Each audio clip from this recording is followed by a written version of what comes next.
ஒரு தனி மனிதன் மற்றவரின் வாழ்வினில் அதிகமாக தலையிடுவதன் வாயிலாகவும் மற்றவர்களுடைய தனிப்பட்ட சுதந்திரத்தை பறிப்பதன் வாயிலாகவும் அதிகமான அதிகார சக்தியை பெறுகிறான்.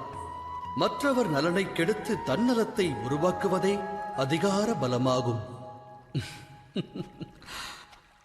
ஆனால் உண்மையான அதிகாரம் என்பது அன்பு, தயை, கருணை மற்றும் தர்மத்தால் உருப்பெறுவதாகும்.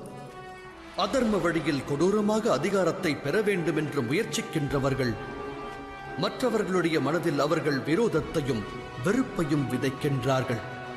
விளைவதென்ன? அதன் விளைவானது இவ்வாறு இருக்கும்.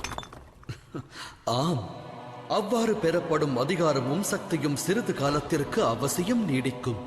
ஆனால் சரித்திரத்தில் அது நிலை பெறுவதில்லை. ஒரு தனி மனிதன் மற்றவரின் வாழ்வினில் அதிகமாக தலையிடுவதன் வாயில்